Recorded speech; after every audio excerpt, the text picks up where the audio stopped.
ரொம்ப கடந்த 15 நாளாக டே நைட்டு 24 ஹவர்ஸ் ஒர்க்கு. முன்னெல்லாம் சினிமாவில் வந்து எங்கேயாவது 10 நிமிஷம் டைரக்டர் கூப்பிடுவாரா, ஏதாவது ஒரு டைலாக் போடுவாரா, இவ்வளோ வாங்கியிருந்தும் ஒருத்தர் கூப்பிட மாட்டாங்களே அப்படின்னு ஏங்கின காலமெல்லாம் போய் இப்போ ஒரு 10 ப்ராஜெக்டு டே நைட் பண்ணிக்கிட்டு இருக்கேன் லீட் ரோலில். ஒரு 40-45 வரும்போது கொடுத்துருந்தா கூட பரவாயில்ல. இப்போ 60 வயசில் 24 ஹவர்ஸ், அதுவும் டே நைட்டில் காடு மேடெல்லாம் ஐயோ சொல்ல வேண்டாம். ஸோ தேங்க்யூ கண். ரொம்ப அது அசுரந்தானே வியந்த படம். அந்த காட்டுக்குள்ளே அந்த முயல் பிடிக்கும்போது அப்பா அந்த அது ரொம்ப மெய் மறந்தது அந்த சீன். அன்றைக்கி வந்து இவங்க ஃபாதர் எனக்கு ரசிகர், ஃப்ரெண்ட், ரொம்ப ரசிகர். கருணா சார் என்னுடைய தீவிர ரசிகர் ஃபார் டைலாக்ஸ், அப்புறம் ஆக்டிங், எவ்ரிதிங் ரொம்ப ரசிப்பார். அவர் ரொம்ப சீனியர் என்னை விட. பட் அவ்வளோ என் மேலே ஒரு கருணை, ரசிகர், ஒரு எக்ஸ்ட்ராடனரி ஒரு அக்கறை எடுத்துக்குவார். அதை பற்றி நான் அப்புறம் பேசுகிறேன். ஸோ அவருடைய சன்னு அந்த நடிப்புக்காக இவருக்காக போனேன். கருணா சார் பையன் நடிக்கிறதுக்காக போனேன். ரொம்ப எக்ஸ்ட்ராடனரி அசுரன், கங்க்ராச்சுலேஷன். அந்த மாதிரி படங்கள் தமிழ் சினிமாவில் இருக்கணும். அது வெற்றிமாறன் சாருக்கு தான் தேங்க்ஸ் சொல்லணும். அடுத்து கர்ணன் சார் படம் பண்ணுறாரு அப்படின்னாங்க. படம் பண்ணுறாரு கர்ணன், சின்ன பையனாச்சே, இப்போ தான் 18 ஆகிடுச்சா இல்லையான்னு ஒரு டவுட்டு. இருந்தாலும் நான் போக முடியல, ஷூட்டிங் டே நைட் இருக்கிறதுனால. நான் இப்போ ஒரு புது என்ன பண்ணுறேன்னா, இந்த 20 வருஷம் 15 வருஷம் 18 வருஷம் 25 வருஷம் திரையில் இருந்து வெளியில் வராத, அறிமுகம் இல்லாமல் போராடிக்கிட்டு இருக்கிற ஒரு 200 பேரை தத்தெடுத்து என்னை அந்த படத்துக்கு கூப்பிட்றாங்க. நான் போய் ஆஜராகணும், ஆனால் என்னால் வர முடியல அப்படின்னு ஒருத்தர் அனுப்பிச்சி விட்ருவேன். அவர் போய் பார்த்துட்டு வந்து, சார் கருணாஸ் படம் ரொம்ப சின்ன பட்ஜெட்டில் ஸ்டார்ட் பண்ணியிருக்காங்க, ஆனால் ஒரே ஒரு நாள் தான் உங்களுக்கு இருக்குங்கிறாங்க அப்படின்னா. அப்போ இங்கே நான் 40 நாள் நடிச்சுக்கிட்டு இருக்கேன், நீ ஒரு நாள் கேட்குறியே, அதை எடுத்து சொல்ல வேண்டியதானே.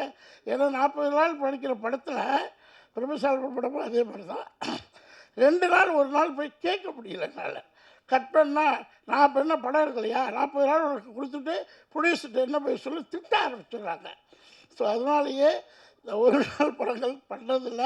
பட் சின்ன ஒரு யங் ஜென்ரேஷன் பண்ணும்போது யூத்து எல்லோரும் அடுத்த சேதுபதி மாதிரி இருக்கும் அப்படின்னு நான் கணிச்சிட்டு டேட் கொடுத்தோன்னா மிஸ்டர் பேர் என்ன, இதெல்லாம் சினிமா, இது வந்து ஒரு நாடோடி மன்னனுக்கு சமமான படம். அந்த கதையை சொல்கிறேன். எம்ஜிஆர் ஜெயிச்சால் மன்னன், தோத்தால் நாடோடி. இது நடந்துச்சா ரிப்போர்ட்டர்ஸ்? எம்ஜிஆர் ஜெயிச்சா அந்த கதை இன்னைக்கு ரிவைண்ட் ஆகுது. கரெக்டாக கருப்பையா? இல்லை கோச்சிக்காதுங்க, நான் சொன்னேன். இந்த படம் நடிக்கும்போது ஃபஸ்ட்டு எனக்கு மேனேஜர் பேமெண்ட் பேசுகிறார். ஒரு ரீசனபிளாக பேசி எல்லாம் முடிச்சிட்டாரு. நடிக்கணும்னு பேசியாச்சு, அட்வான்ஸும் போட்டு விட்டாரு, நடிக்க போயிட்டேன். திடீர்னு கருப்பையாட்டை கூப்பிட்டு, நான் டேட் வாங்குறதே பிரச்சனை, இதில் சார் நான் ரொம்ப கஷ்டப்படுறேன், ஒரு நான் அசிஸ்டன்ட் டேரக்டர்னு சொல்லலை, ஒரு சின்ன ப்ரொடியூசர், நான் உங்கள் அப்பார்ட்மெண்ட்டில் இருந்திருக்கிறேன், எனக்காக சப்மிட் பண்ணி கொடுக்குறாரு. நான் சொன்னேன்ப்பா, டேட் வாங்குறது ஏற்கனவே நான் டபுள் பேமெண்ட் வாங்கிட்டு இருக்கேன், கம்பெனியில் தான் டேட் வாங்குகிறேன்.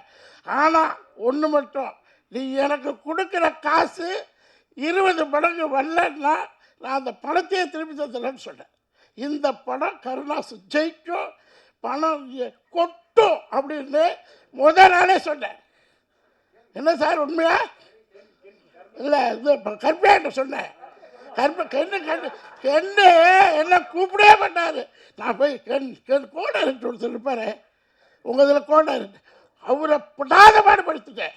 ஏப்பா என்னை கூட்டு உட்கார வச்சுருக்கீங்க, அங்கே பஞ்சாயத்து ஷூட்டிங் போகல, என்னங்கப்பா பேச விடப்பா, அது யூத்து டீமு, அதில் லண்டன் பையன் தான் போய் ஒப்பிட்டு உட்காந்துருப்பேன்.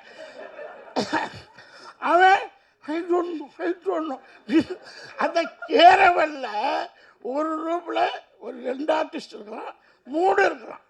லேடிஸாக இருந்தால் 5 பேர் இருக்கலாம். லேடிஸாக தனியாக சொல்கிறேன்.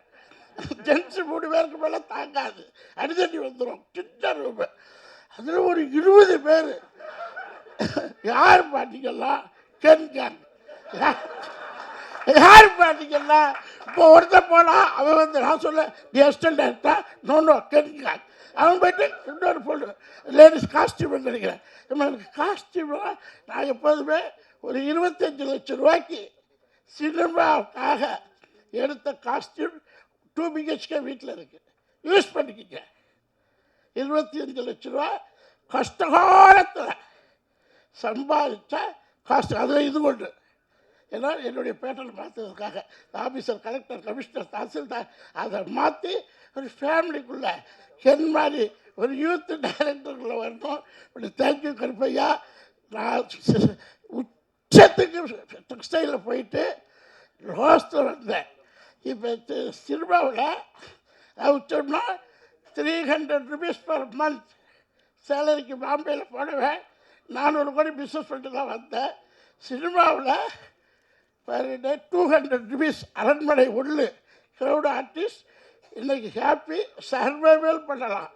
லக்ஸுரி லைஃப் இன்னும் நல்ல சினிமாவில். பட் கென்மாரி யூத் அந்த டீம் என்னோட அசிஸ்டன்ட் டைரக்டர், கோ டைரக்டர் அந்த மாதிரி டீம்லாம் என்னை வளர்த்துட்டு போவாங்க. அதில் ஜெய்சன் ஒருத்தர் 200 ரூபாய்க்கு நடிக்க போகும்போது யூத்தாக இருந்தார். இப்போ 2 கோடி ரூபாய் படம் பண்ணார். அவரில் என்னை 18 மணி நேரம் கேரவன்லேயே குளிக்கிறது, கேரவனில் பாத்ரூம், கேரவனில் சின்ன ரூம், பெரிய கஷ்டம். எல்லாம் 24 hours கேரவனில் வச்சு என்னது குளிக்கிறாரு. ஸோ அடுத்த படத்தில் கென்னு எனக்கு ஒரு 10 days ஆகுது கொடுத்து ஒரு என்ஜாய். நான் போய் பெரிய பெரிய டைரக்டர் படத்தில் நடிக்க போகல, 100 கோடி படத்தில் நடிக்க போகல, 200 கோடி படத்தில் நடிக்க போகல. யங் யூத் பீப்புள்கிட்ட கருப்பைய மாதிரி ப்ரொடியூசர்கிட்ட நடிக்கணும்னு ஒரு ஆர்வம். அதுக்காக ஒரு 15 படம் இப்போ புக் பண்ணியிருக்கிறேன், சின்ன படங்கள். என்ன மாதிரி எல்லா ஆர்டிஸ்ட்டும் வந்து இந்த யூத் டைரக்டர்ஸு அவங்களுக்கு சப்போர்ட் பண்ணி ஒரு ஃபேமிலியாக நம்ம சக்ஸஸ் கொடுப்போம். சினிமாவுக்கு 100 கோடி படம் இல்லை, 200 கோடி படம் இல்லை, ஜஸ்ட் ஒரு 7-8 கோடி போட்டிருப்பீங்களா? 7-8 கோடியில் பான் இண்டியா சக்ஸஸ். 7-8 கோடி இல்லையா? இவ்வளோ ஆர்டிஸ்ட் இருக்காங்க. சாப்பாடே கிட்டத்தட்ட ஒரு 50 லட்சத்துக்கு மேலே போயிருக்கு. கேமரா மேனோட தகராறு என்னென்னா, கென்னோட சண்டை போட்டால் கட் பண்ணிட்டு கோடைட்டு தகராறு. கேமரா மேனா இவர் ரவி வர்மாவிலேருந்து டாப் 10 கேமராமேன் ஃபிலிம் இண்டஸ்ட்ரியில் எல்லாரோடையும் போய் உட்காந்து நடிச்சுட்டு வந்தாங்க. எல்லோரும் ரசிப்பாங்க. என்ன டைரக்டர் ரசிக்கிறத விட கேமராமேன் தான் என்னை ரசிப்பாங்க. அவர்கிட்டையும் போய் வம்பளுத்துட்டு வந்துட்டேன். என்ன ஏன் போடலன்னு பரவாயில்ல. ஸோ அடுத்தடுத்த படத்தில் இது ரொம்ப ஹைலைட் ஆயிடுச்சு. எல்லா மக்களும் நீங்களும் சாட்சி. இந்த படங்கள் இன்னொரு 40-50 நாள் தேட்டரில் ஓடி கருப்பையாவின் அடுத்தடுத்த கனவுகள் கரெக்டாக ஒரு 40-50 படம் யூத் டைரக்டர் கொடுத்து தமிழ் சினிமாவில் Vidivelli team, Karunas and Karuppaiya team, team Karunas cake and Karuppaiya team. Sorry உங்கள் ஃபாதர் சாரி சார். அது அந்த எக்ஸ்பீரியன்ஸ் பேசுது பார்த்தீங்களா? அந்த ஒரே ஒரு அஜித்தோட நடிப்பார் கருணா சார். அந்த அந்த ஒரு சீன் நடிப்பார், அஜித்தோட நடிப்பார். அதே ஞாபகம் வந்துருச்சு. ஸோ இந்த படத்தை மீடியா சார் எதிர்கால சினிமா கென் கேங்கிலேருந்து ஆரம்பிக்குது. அதை நீங்கள் எழுதுங்க. ஏன்னா இது குளோபலைஸ்டு படமாக பார்த்துங்க. ஹாலிவுட், பாலிவுட் எல்லா விட்டுக்கும் போகட்டும். அதனால என்ன போனால் தான் நம்ம தமிழ் பெருமை தெரியும். என்ன ஓகே, தேங்க்யூ.